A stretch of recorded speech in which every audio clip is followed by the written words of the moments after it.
E aí, você quer receber muito dinheiro em dividendo em 2023? Pois eu tenho uma boa notícia para te dar. Você chegou ao vídeo certo aqui. Eu pesquisei e analisei para separar 3 empresas para me entregar a vocês nesse vídeo. E ainda eu vou dar umas dicas de como fazer suas análises para escolher sempre boas pagadoras de dividendos e investir com mais segurança.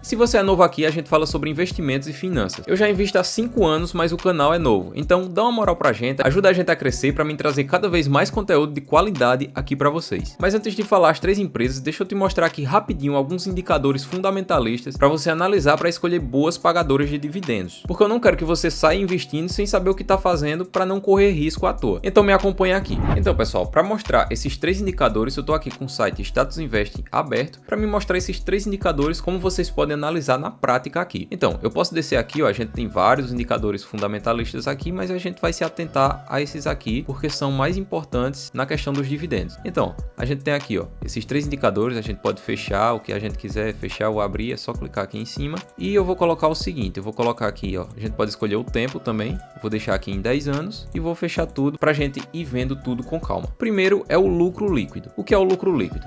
Quando a empresa recebe todos os seus pagamentos, ela vai pagar suas dívidas, ou seja, ela teve um lucro bruto e depois que pagou suas dependências, ela teve aquele lucro líquido. E aqui o que a gente consegue ver é o lucro líquido da empresa. A gente pode ver aqui, ó, que em quase 10 anos, desde 2013, ela sempre teve um lucro líquido bem recorrente, olha só. Em 2013 teve 892 milhões, 2014 904 milhões, 2015 909 milhões, 2016 862, 2017 caiu um pouco, mas logo recuperou aqui, ó, em 2018, 2019, em 2020 teve um aumento muito grande, teve mais de 2 bilhões de lucro, 2021 também, em 2022 caiu um pouco mais, mas a gente vê que tem um lucro líquido bem recorrente, teve um aumento bem grande aqui nos últimos anos, então já é um ponto positivo aí para a Taesa. A gente pode clicar aqui, ó, para ver os proventos. Os proventos, a gente comparando os dois aqui, a gente vê que o gráfico azul é sempre um pouquinho menor do que o verde. Por quê? Os proventos são o que a ação paga para os acionistas, no caso, a gente que tem as ações da empresa. Então, como a gente vê que o gráfico azul é sempre menor que o verde, isso significa o quê? Que a empresa ganhou esse valor e distribuiu isso aqui, ou seja, sobrou um pouquinho para a empresa reinvestir ainda nos seus negócios ali. Mas a gente vê aqui que em 2017 teve uma coisa bem estranha aqui, a empresa pagou mais do que recebeu. Isso pode indicar um problema? Sim, pode indicar um problema, mas aqui nessa empresa em quase 10 anos só aconteceu isso uma vez. Então por isso que a gente tem que analisar o histórico total, porque um problema significa quando está acontecendo isso várias vezes. Mas se acontece uma vez em vários anos, então é porque foi um caso bem isolado ali, não sei ao exato o que aconteceu com a Taesa, mas vendo o histórico a gente vê que é uma empresa bem tranquila nesse quesito.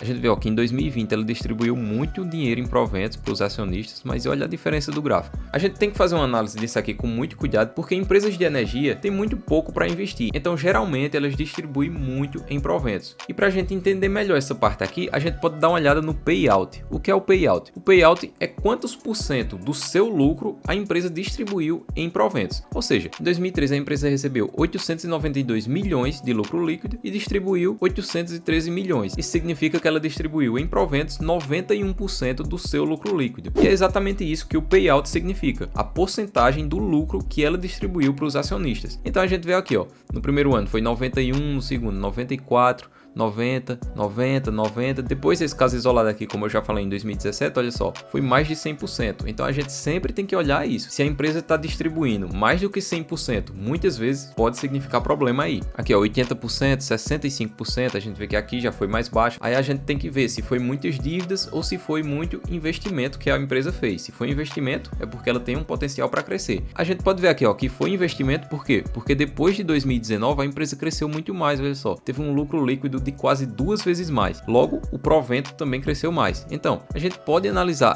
todo esse histórico aqui para a gente ter uma boa noção se é uma boa pagadora de dividendo ou não.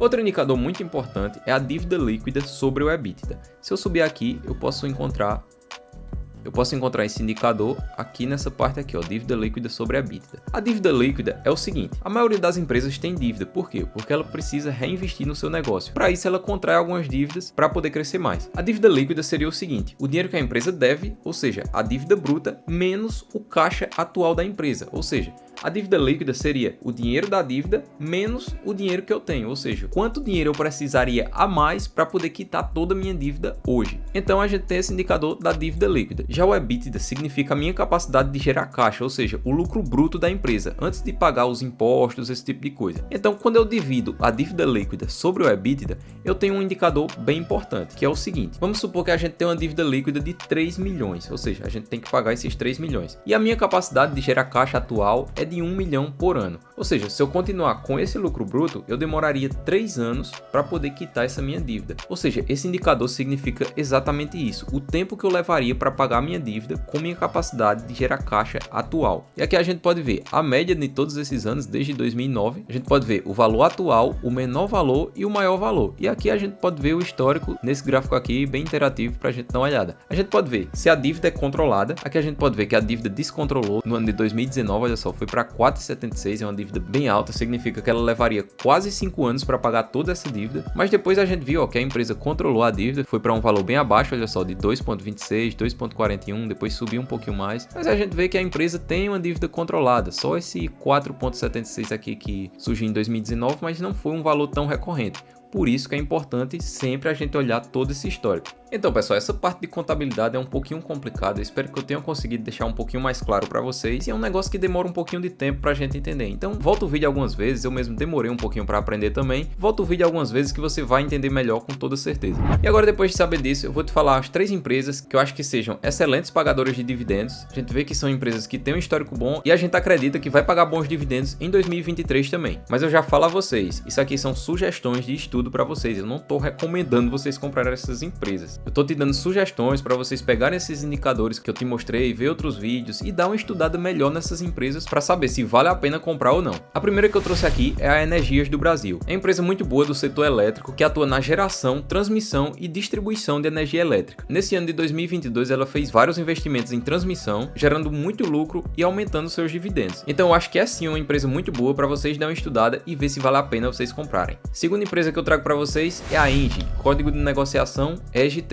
que atua principalmente na geração de energia e também entrou nessa parte de transmissão agora. É uma empresa que investe muito em energias renováveis. A gente vê que ela não tem um dividend yield tão alto comparado às outras empresas, mas por quê? Porque ela investe muito. Então é uma empresa boa pagadora de dividendos, mas ela retém um pouco do seu lucro ali para ela crescer mais. E ela ultimamente vem crescendo muito seus dividendos, então também é uma boa sugestão para estudo aí para vocês. Já a terceira empresa que eu trago para vocês é o Banco do Brasil, BBAS. Apesar dessa empresa ter a mão do governo controlando a lei, que muita gente não gosta, a gente vê que entre as empresas estatais é a mais rentável da bolsa e também a mais rentável em períodos bem conturbados de crise. Nesses momentos de maior aperto econômico, todas as empresas estatais sofrem muito, mas o Banco do Brasil nunca entregou um prejuízo, sempre entregou bons resultados. Então já é um ponto forte a mais para você considerar estudar essa empresa e talvez comprar ela no ano de 2023 para ter mais lucro aí no mercado, né? Então, pessoal, essas são as 3 empresas que eu queria passar para vocês hoje. Lembrando que isso é só uma sugestão de estudo. Eu não estou recomendando, eu nem posso fazer isso, porque eu não sou analista CNPI. Mas são sugestões de estudo para você pegar essas empresas, pegar esses indicadores que eu já te mostrei no vídeo e fazer a análise melhor delas ali para ver se vale a pena, se faz sentido para você investir nela nesse ano de 2023. E se você também tem sugestões de empresas, deixa aqui no comentário que eu quero ver também. A gente pode continuar batendo um papo nos comentários, porque assim a gente aprende cada vez mais juntos. Eu não sou o dono da verdade, então vocês podem complementar esse vídeo também, continuar a discussão, porque a gente gosta bastante dessa interação aqui. Então, se você gostou do conteúdo desse vídeo, eu peço que você deixe uma ajudinha aqui pra gente também, deixando aquele likezinho, se inscrevendo no canal, porque vem conteúdo muito relevante para você aí pela frente. Deixa uma sugestão de vídeo também. Se você quiser ver vídeos sobre fundos imobiliários, se você quiser ver mais sugestão de empresas de crescimento, empresas internacionais, deixa um comentário aí que a gente vai tentar produzir mais vídeos para vocês, com toda certeza. Acompanha a gente no Instagram também, vou deixar o arroba aqui. E continua acompanhando a gente para você ter mais dicas como essa, que vai te ajudar a ganhar mais dinheiro no mercado aí, ajudar a crescer seu patrimônio e alcançar sua independência financeira. Valeu demais por ter ficado comigo aqui até o finalzinho e eu te vejo no próximo vídeo. Valeu!